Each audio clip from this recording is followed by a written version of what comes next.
Hello and welcome, this is Illustrator. Today you'll be seeing me unbox what I've been waiting for ages.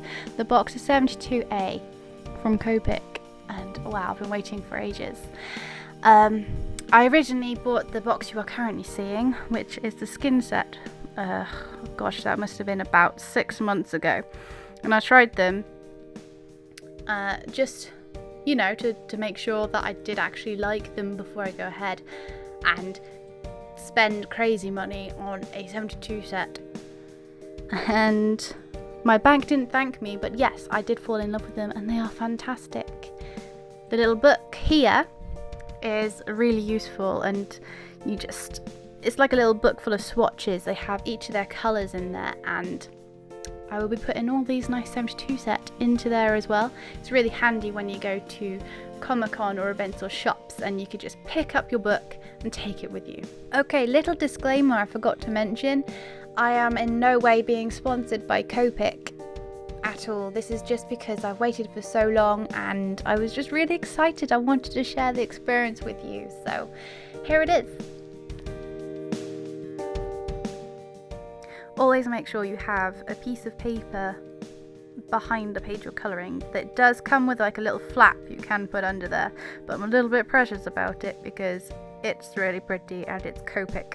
I definitely didn't do this as neatly as most people probably do, because it's just a sample. It's just like a little colour block, and it's just a good visual for you to visualise what colours you want to use in a piece.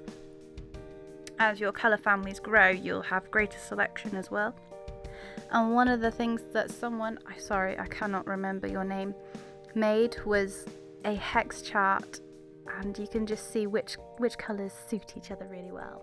And please excuse this, I was just having such good fun laying out all the colours into their little colour families. They have all sorts of colour families actually. Copic have sorted their colours into, really obviously named, but like yellows, reds, where they cross over. That's really useful. That helps you choose your colour blends they'll be using. I gotta say, I really love how they look. Okay, so here you can see how a Copic Chow and a Copic sketch differs. They are the same in length, which you'll see with a ruler in a second. Here you go. There are some obvious differences between the two, as you can see. One is slightly more a squished barrel kind of thing, which is the sketch, and the Chow is round. That little grey bar helps indicate which way the actual brush nib is facing, as it just helps as you pick it up. And you can see there's a little niblet on that Chow, and that sketch there, as you drop it, it doesn't really roll. That's one of the benefits. And a sketch, you will see in a second, it does have a roll. They have tried to give a niblet on the lip, which will help with the roll. And it does help a bit. I mean, they both roll to an extent. My desk is a little bit tilted anyway, because it's one of those drawing desks, but they're really lovely. Unfortunately, my Chow is pretty old and it's drying up, because I fell in love with them a long time ago, but being a student, obviously I haven't been able to afford them. That brush nib, they are the same on both. They are made to such high standards. It's one of the reasons why there is problems getting the Copics out across the world. They have to go through rigorous testing, and they get tested by everybody. And as you can see there's some little colour swatches of the colour being laid down, and they're both highly pigmented. They both come with chisel tips too. You can see the Chow's a bit worn out. I've had that for a long time. A good thing with all of the Copics actually is you can replace the nibs. If the nibs become worn, you just buy a new one, and you have little pincer things you can get, and you just pull out the old and put in the new. And the ink is also totally replaceable. You can see a little bit of blending going on here. I'm trying to give you a little bit of an idea of what it looks like. It does go through the paper.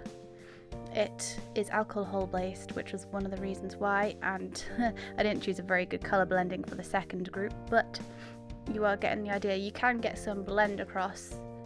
It's better if you choose the families that are together. So I thought you should have a little doodle to have a little guesstimate at what it would be looking like.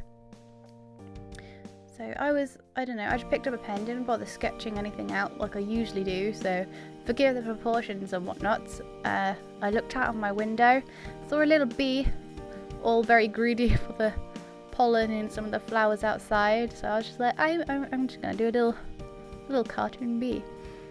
Yeah, that chow was really dry. You could really hear the squeaking in the nib. It's one of the tells that it's getting pretty low. It can sometimes be the paper. For this testing, actually, I'm using Express-It paper, blending paper. It's quite expensive, but the colour lays on it really well and it stays really rich and pigmented, which is better than some of the multimedia papers I have used with my chows and other markers that I have. It's really nice to finally have a colour range as well.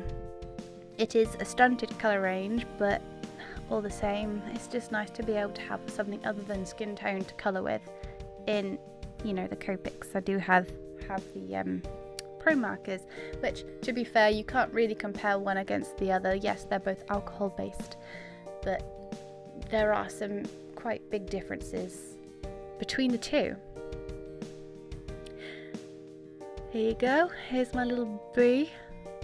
Some little gel roll going on there. Let's call him Buzzbert. Hello, Buzzbert.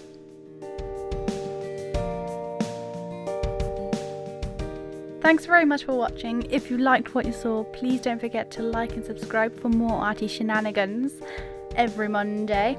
So far I'm keeping to it, so let's keep it going. See you next time, guys.